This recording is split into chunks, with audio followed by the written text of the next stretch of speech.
어제나 오늘이나 영원토록 한결같으시며 동일하시다고 스스로 우리에게 계시하여 주신 우리의 주 하나님 아버지, 오늘도 한결같은 자비를 베푸시는 하나님의 그 신실하심과 선하심과 인자하심을 맛보도록, 누리도록, 드러내도록 허락하신 한날을 주님께 붙잡힌 심령으로, 그러기에 주님의 뜻을 구하는 믿음으로 가정에서나 세상 일터에서나 어디에서나 그 믿음으로 살아감으로써 주님이 기뻐하시는 사랑의 열매를 맺는 우리 모든 성도들의 삶이요, 또 오늘 하루를 친히 지켜주시고 인도하여 주시옵소서. 주 예수 그리스도의 이름으로 기도하옵나이다. 아멘. 로마서 9장입니다. 로마서 9장 1절에서 5절입니다.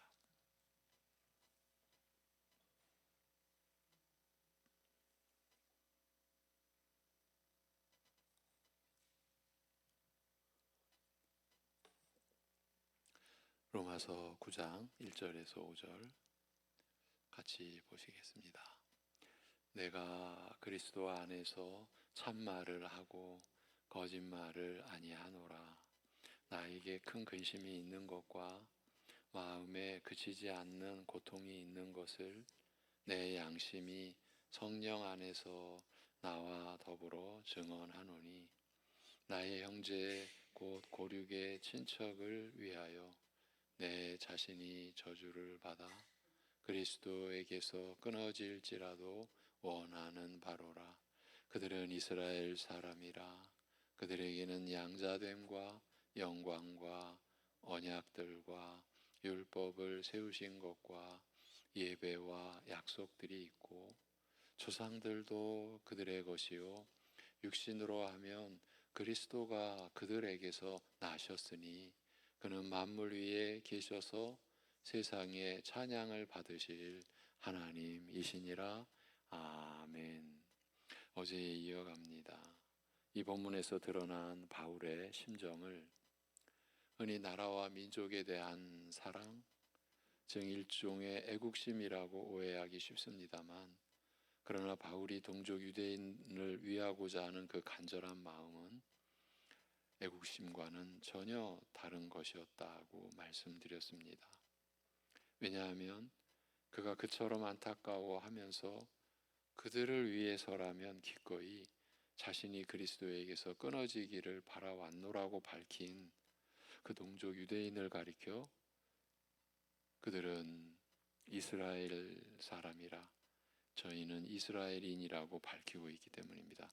이스라엘이라는 이름은 하나님께서 아브라함을 부르시고 그를 한 땅으로 인도하여 큰 나라와 민족을 이루게 하리라고 밝히신 그 약속의 최종 상속자를 뜻하였습니다. 그 나라의 백성이요, 그 땅에 세워질 나라를 유업으로 받게 될 대상을 가리키는 이름이었습니다.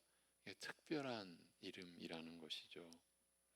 그 후 70인에 불과한 이스라엘을 애굽으로 내려보내어 번성케 하심으로써 큰 민족을 이루게 하신 다음 모세를 통하여 애굽에서 이끌어내어 약속의 땅으로 인도하시던 그 도중에 시내산에서 언약을 맺어 하나님의 백성으로 삼으시고 그들에게 율법을 주어 거룩한 백성과 제사장 나라로서 하나님을 섬기며 살아가게 하셨습니다. 이 율법에 기록하여 명하신 성김의 법도는 그 죄를 속하여 하나님께 나아가 섬기게 하신 제사와 예배의 가르침은 얼마나 은혜로우며 계명을 따라 순종하여 살게 하신 그 도리는 얼마나 거룩하고 정결한 것입니까? 이것으로도 모자라서 장차 올 완전한 실체를 바라고 소망 중에 기다리게 하신 그 약속들은 얼마나 귀중한 것입니까? 오늘 본문 5절에서 조상들이 저희 것이요 육을 따라서 그리스도께서 저희에게서 나셨나니 만유 위에 계신 하나님 곧 영원히 찬송 받으시리라 아멘이라고 한 이 말씀은 이런 이스라엘 역사가 조상들에게서 어떻게 시작되었으며 또한 그리스도에게서 곧 만유 위에 높으신 하나님으로서 영원히 찬송받으실 대상이신 그리스도에게서 그 완전함에 이른 사실을 일깨워 주고 있습니다. 비록 육적 혈통과 형식을 쫓아 세워졌으나 유대인이 이스라엘로서 얻게 된 그 독특한 지위와 역사는 한없이 고귀하고 중요한 내용을 담고 있었습니다. 육적 형식의 영적 본질을 담은 것이요 이 땅의 것으로 장차 올 그 궁극적 실체를 가리켜 증거한 만큼 육적인 것이나 땅의 것 이상이었습니다. 영적 본질을 담은 것이니까요. 이 역사는 이스라엘의 조상 아브라함, 이삭, 야곱으로 시작되었고 이 역사를 완성하여 마감하신 그리스도께서는 육적 혈통으로 말하면 바로 유대인으로 나셨습니다. 로마서 3장 1, 2절은 이렇게 말합니다. 그런즉 유대인의 나음이 무엇이며 할례의 유익이 무엇이냐? 범사에 많으니라. 첫째는 저희가 하나님의 말씀을 맡았음이라고 합니다.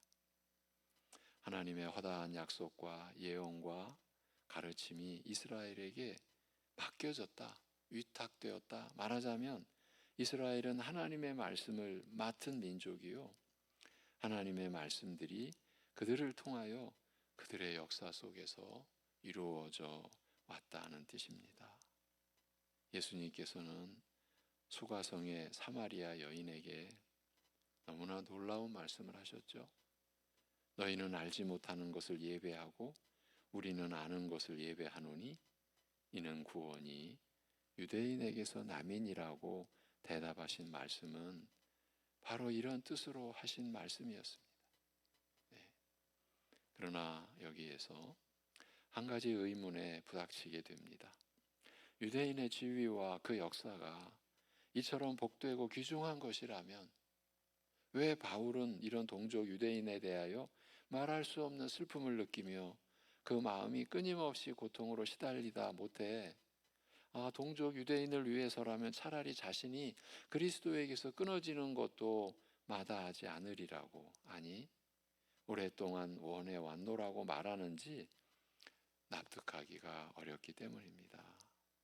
바울로 하여금 내가 차라리 그리스도에게서 끊어지기를 원해 왔노라는 이 극단적인 심정을 토로하게 한 그 참담한 고통의 원인이 무엇인지 곧바로 밝히지는 않으나 이어지는 내용으로 미루어 그리스도와 복음에 대한 유대인의 불신앙과 관계가 있으며 특히 바울이 복음을 전하면서 직접 보고 겪었던 바 유대인의 그 집요하고 극렬한 적의와 대적하는 거죠. 복음에. 그리고 핍박에서 받은 상처가 깊었던 것으로 보입니다. 바울이 가는 곳마다 동족 유대인들이 자신의 사역을 회방하는 그리고 박해하는 자신을 죽이려고 하는 그러한 극렬한 적의감에서 받은 상처가 사실은 얼마나 깊었겠습니까? 바울이 예루살렘과 유대는 물론이요 수리아와 터키, 유럽 곳곳을 다니며 말 그대로 땅끝까지 복음을 전할 때 그가 겪었던 일, 즉 이방인들은 마음을 열고 복음을 영접하였으나 동족 유대인은 오히려 극렬하게 반대하고 핍박하는 것을 직접 겪으면서 지켜보면서 느끼게 된 슬픔과 고통을 지금 토로하고 있는 것입니다. 본래 약속과는 상관이 없는 이방인들조차 이렇듯 복음을 환영함에도 나라의 본 자손인 유대인은 그리스도를 자기 손으로 잡아 죽인 데 이어 복음이 전해지는 곳마다 수단 방법 가리지 않고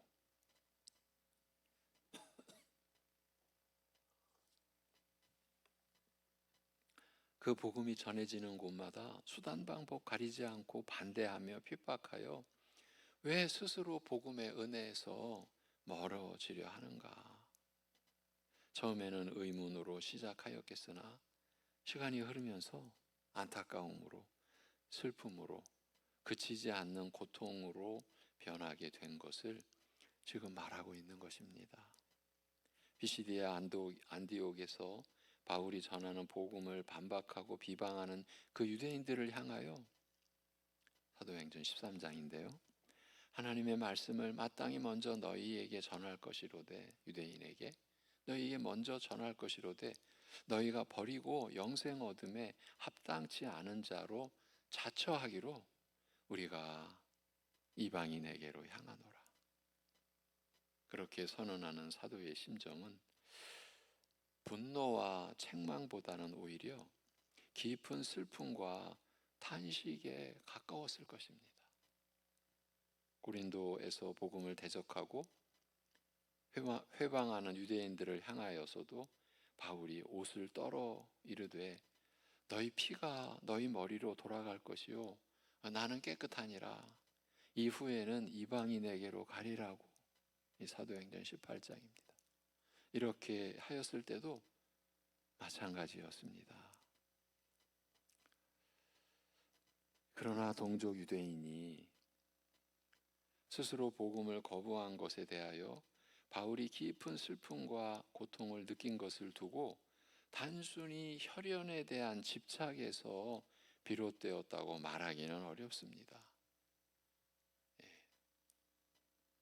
단순히 혈연, 그 혈족, 동족에 대한 집착에서 비롯되었다, 이렇게 말하기는 어렵다는 것입니다. 조상들로부터 오늘에 이르기까지 인류 구원을 위한 하나님의 구원 역사가 이스라엘과 그 역사 속에서 진행되어 온 것, 우리가 구약 역사, 구약 성경을 통해서 본 바 그대로죠.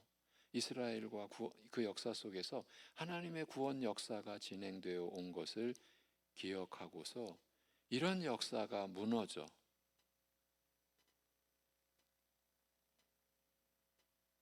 소망이 없는 듯하여 슬퍼한 것이기 때문입니다.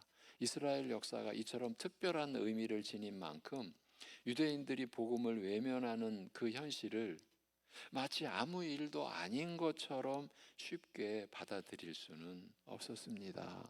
하나님을 배역하여 스스로 멸망을 자취한 한 민족의 안타까운 불행이라는 단순한 설명만으로는 오히려 문제의 핵심을 비켜나 서둘러 미봉하는, 무언가를 덮어버리는 부실한 해명이라는 비난을 피할 수 없는 이유는 이런 불행한 결말이 이스라엘과 그 역사에 대하여 제기하는 근본적인 문제들을 묻어버리고 지나치기 때문입니다. 그러니까 단순히 스스로 멸망을 자처한 한 민족의 안타까운 불행이라는 이런 단순한 판단으로 끝낼 수 있는 문제가 아니라는 것이에요. 하나님께도 택하시고 부르사 온갖 지혜로 세워오신 이스라엘이 이렇게 무너질 수도 있는가? 하나님의 선택과 부르심도 이렇게 폐하여지거나 철회될 수도 있는가 하는 이 심각한 의문을 전혀 건드리지 못하기 때문입니다. 이것을 그냥 마치 눌러 덮어버리듯이 어떤 연유든 간에 그저 그냥 넘어가자, 피하자, 그냥 없던 일로 하자, 이렇게 할 수가 없다라는 것이에요.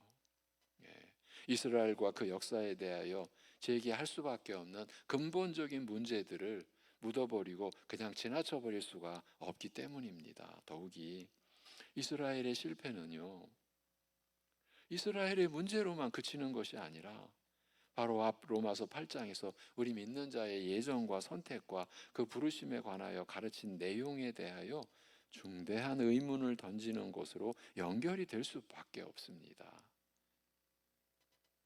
지금 이 문제를 우리가 접하게 되는 겁니다. 과연 하나님의 예정과 선택과 부르심은 진실불변하여 흔들림이 없으며 우리가 안심하고 기대며 의지하여도 좋은 것인가 하는 의문으로 직결되기 때문입니다. 이런 이유 때문에 바울은 창세전의 예정과 선택으로 우리 구원의 확실성과 안전성을 확인한 다음에, 이 로마서 8장의 말씀이었죠. 이 다음에 서둘러 이스라엘의 반역, 그 복음에 대한 유대인의 불신앙과 거부라는 이 충격적인 현실에 비추어 선택의 문제를 깊이 다루고자 하는 것입니다. 누누이 말씀드려 온 것처럼 이 시대의 많은 교회가, 지도자들이 이 선택의 문제를 제껴버렸거든요. 덮어버렸어요. 교회에서 선포하지 않아요. 말씀하지 않아요. 오히려 그런 본문이 나오면 결국은 부정하는, 오히려 지금 많이 알려진, 우리 교단은 아니지만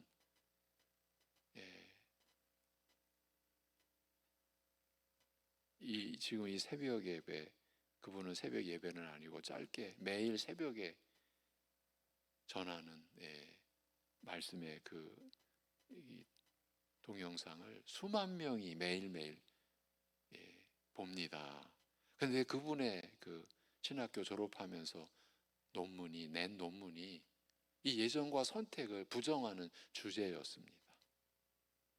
여러분 이해가 되십니까? 이해할 수 있는 문제입니까? 이게 현실입니다. 지금 그러나 바울은 복음에 대한 유대인의 불신앙과 거부라는 그 충격적인 현실을 배경으로 선택의 문제를 더 깊이 다루고자 하는 것이죠. 왜냐하면 우리 구원의 토대, 근본, 바탕에 대한 문제이기 때문이에요. 과연 하나님의 예정과 선택과 부르심은 진실불변한 것인가? 흔들림이 없으며 우리가 안심하고 기대며 의지하여도 좋은 것인가?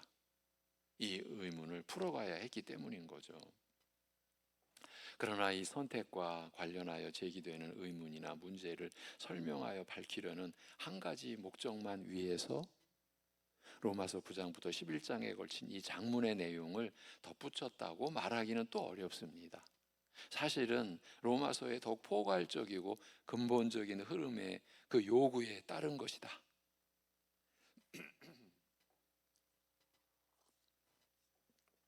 로마서의 그 근본적인 흐름의 요구에 따른 것이며 앞서 밝힌 목적과도 밀접한 관계가 있기 때문입니다. 로마서 1장에서 내가 복음을 부끄러워하지 아니하노니 이 복음은 모든 믿는 자에게 구원을 주시는 하나님의 능력이 됨이라. 첫째는 유대인에게요 또한 헬라인에게로다 라고 하는 그 말씀에서부터, 그리고 그 이후 계속 여러분 복음은 모든 믿는 자에게 구원을 주시는 하나님의 능력이 됨이라. 첫째는 유대인에게요 또한 헬라인에게로다. 이 말씀에서부터, 그리고 그 이후 계속 비슷한 표현과 내용을 통하여 거듭 암시하였듯이 유대인이나 이방인이 차별 없이 복음의 은혜로 구원에 이른다는 그 사실을 말하기 위해서는 로마서 9장부터 11장에서 제시된 것과 같은 설명이, 말하자면 유대인과 이방인 사이에 담을 허물어 그 둘로 하나가 되게 하신 중대한 역사적 변화에 대한 근본적인 해명이 반드시 요구되며, 특히 로마서의 경우 이방인 교회에 복음을 전하고자 쓰는 편지인 만큼 더욱 필요하고 적절하였기 때문이다. 이렇게 볼 수 있는 거죠. 그러니까 단순히 선택의 문제를 다루자라는 그 목적도 물론 있지만 근본적으로는 로마서의 흐름에서 당연히 요구되는 내용이었다. 이렇게 본다는 거예요.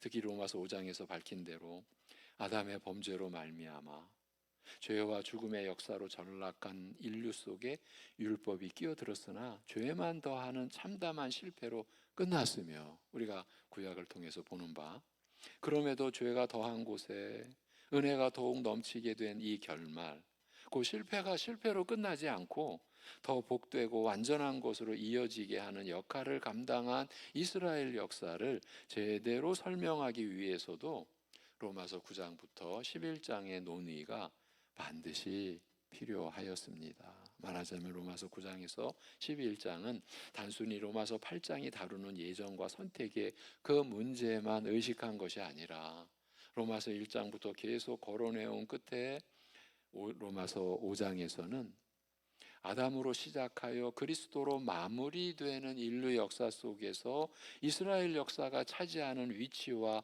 역할의 그 큰 윤곽을 알린 의도와 맞물려 있는 것입니다. 그러니까 특수한 문제를 취급하기 위한 별개의 논의, 예를 들면 우리가 일종의 부록 그렇게 말하잖아요. 그런 부록이나 곁들인 논의가 아니라 로마서 전체 논의의 흐름과 밀착되어 구조상 불가결한 부분이며 하나님의 구원 경륜에 관한 최종 마무리라고 할 수 있습니다. 율법이 가입하여 죄만 더하게 되었으나 바로 그런 자리와 상황에서 그리스도로 말미암아 은혜가 더 풍성하여졌다고 밝힌 이스라엘 역사의 긍정적인 그 가능성, 얼마나 엄청난 사실입니까? 율법이 가입하여 죄만 더하게 된 그 상황에서 그리스도로 말미암아 은혜가 더 풍성하여졌다고 밝힌 이 옛 언약의 역사에 대한 밝은 전망이 구체적으로 어떤 결말로 마감되는지, 어떤 결말로 이어지는지 밝힐 필요가 있었던 것입니다. 로마서 5장에서 그리스도로 말미암아 초래된 결정적인 역사적 변화, 즉 죄와 죽음의 역사가 의와 생명의 역사로 바뀐 일에 대하여 말하려 하면서 그 출발점을 이스라엘의 조상 아브라함에서 찾지 않고 인류의 조상 아담에게서 찾는 까닭은 죄와 죽음이 초래된 경위와 아담이 그 후손에게 원죄를 물려주어 모든 사람을 죄 아래 가둔 일, 이 일이 함축하는 바 한 사람의 행동으로 말미암아 많은 사람이 생사의 영향을 받게 되는 원리를, 그 대표성의 원리를 알림으로써 앞서 밝힌 칭의의 기반을 더욱 깊이 드러내는 것 외에도 로마서 1장부터 거듭 상기시킨 바, 첫째는 유대인에게요, 또한 헬라인에게로다라는 이 표현 속에 함축된 의미 내지 의도를 계속 살리고자 하였기 때문입니다. 그래서 제가 로마서 5장, 6장 보아가는 중에 이 로마서를 율법 아래에서 은혜 아래로 이렇게 한 소절로 대변할 수 있다. 또 하나 대변할 수 있는 표현이 있다. 첫째는 유대인에게요, 둘째는 헬라인에게로다. 이렇게 말씀드려왔던 그 내용인 것이에요. 복음 앞에서, 그렇지만 복음 앞에서 유대인과 이방인의 이 차이가 무너지고, 지금은 무너진 시대죠. 또 다 같이 동등하게 받아들여지게 된 사실을 알리고자 하는 입장에서는 온 인류, 곧 유대인과 이방인의 공동 조상인 아담에게서 논의를 시작하는 것이 자연스럽고 필요하였습니다. 말하자면 그 논의의 틀과 범위를 아브라함에서 시작하는 것이 아니라 온 인류로 확대하여, 그러니까 아담까지 올라간 거죠. 그래서 유대인과 이방인 전체를 아우를 필요가 있었던 것이에요. 이 로마서의 이 치밀한 구조를 생각해 보십시오. 다 우리를 위한 것이죠. 이와 함께 전체 인류 역사 속에서 이스라엘이 차지하는 위치, 곧 그 구별된 지위를 확인하는 것 역시 필요하였으며, 전체 역사 속에서 첫째는 유대인이라고 했던 그 구별된 지위를 확인하는 것 역시 필요하였으며, 거듭 모세를 언급한 것이나 특히 로마서 5장 20절에서 율법이 가입한 것에 관하여 언급한 것은 바로 이런 이유 때문이었습니다. 그러니까 바울로서는 유대인의 특별한 지위를 의식하지 않을 수 없었고, 또한 유대인과 이방인의 담이 무너진 시점에서 온 인류의 틀과 범위를 또 염두에 두지 않을 수가 없었던 것이죠. 이방인 교회에게 복음을 기술하여 보내면서, 이 바로 로마서가 이방인에게 보내진 서신, 이방인 교회에게 복음을 기술하여 보내면서 유대인의 우선적 지위를 거듭 상기시킨 것은 이방인의 구원을 말하기 위해서는 먼저 유대인의 구원을 말하지 않을 수 없음을 알리고자 함이었으며, 이와 함께 근본적으로 복음이 이방인에게도 열려 있음을 말하자면 복음 앞에서 근본적으로 유대인이나 이방인이나 동등함을 알리고자 함이었습니다. 이처럼 근본적으로 유대인과 이방인은 차이가 없음을 알리고자 한 것은 둘 사이에 막힌 담을 허무시고 둘로 하나의 새 사람으로 만들고자 하시는 시대에 더욱이 이방인 신자에게 복음을 전하고 가르치고자 하면서 이 점을 강조하여 부각시키고자 한 것은 자연스러운 일이었습니다. 로마서 9장을 여러분과 열면서 5절까지의 내용을 대강 이러한 내용으로 먼저 우리가 살피게 된 것입니다. 이 9장부터 12장까지의 내용이 로마서의 전체 흐름에서 필연적인 이어질 수밖에 없는, 단순히 부록이 아니다, 별도의 논의를 하고자 하는 장이 아니다, 이런 관점도 우리에게 필요하다. 단 선택과 예정의 문제를 더 깊이 다루고자 한 내용도 분명히 있으나 더 근본적으로는 유대인에게도 시작된 구원의 그 역사가, 그래서 특별할 수밖에 없는 이스라엘의 역사를 의식하지 않을 수 없고, 그러면서도 복음을 거부하는 저들을 향한 논의를 하지 않을 수가 없던 것이고, 그러한 과정의 결국은 유대인과 이방인의 차이가 없음을 복음 앞에서는 이 사실을 분명히 강조하고 부각시키고자 한 것, 이것은 자연스러운 일이었다. 그런 관점에서 우리는 로마서 9장부터 11장까지의 말씀을, 그 중대한 내용을 이러한 마음의 준비를 하면서 받아들이는 진리와 은혜의 말씀으로 보아야 한다. 이 점을 짚어드렸습니다. 기도드리겠습니다. 하나님 아버지, 인류의 역사가 시작되기 이전부터, 아니 창세 전부터 구원 역사의 영원한 경륜을 스스로 세우신 아버지 하나님의 섭리, 우리를 향하신 아버지 하나님의 그 무어라 형용할 수 없는 그 크신 마음, 그 선하심과 인자하심과 신실하심을 기록되어 우리에게 주어진 하나님의 말씀으로 받는 로마서를 통하여 우리가 이렇게 창초부터의 역사를 거슬러 올라가면서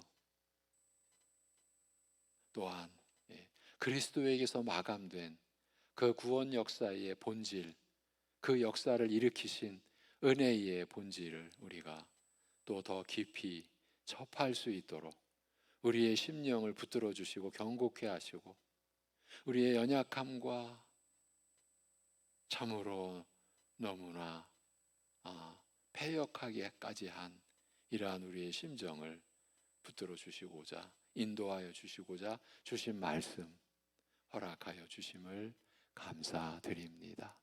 오직 진리의 영이신 성령님의 역사로, 성령님의 우리 안에서 증거하여 주시는 그 능력의 역사로 우리가 이 말씀을 받을 수 있게 하여 주옵시며, 그 말씀을 받음이, 깨달음이 결코 우리의 실력이 아니라 우리의 어떤 주어진 자격에 의하여서가 아니라 오직 하나님의 뜻과 그리스도의 은혜 안에서 성령께서 우리 안에서 나타내시는 그 능력 있는 증거의 그 열매인 것을 우리가 결코 혼돈하거나 착각하거나 또는 변질시키지 않는 순전한 진리와 은혜의 말씀 속에 우리가 거하며, 그 말씀의 역사가, 그 진리의 말씀이, 은혜의 말씀이 우리의 삶을, 우리의 심령을, 우리의 영혼의 본질을 변화시키는 그러한 은혜를 또한 허락하여 주시옵소서. 아버지 하나님, 오늘을 살아가는 데 있어서도, 이 한날을 사는 데 있어서도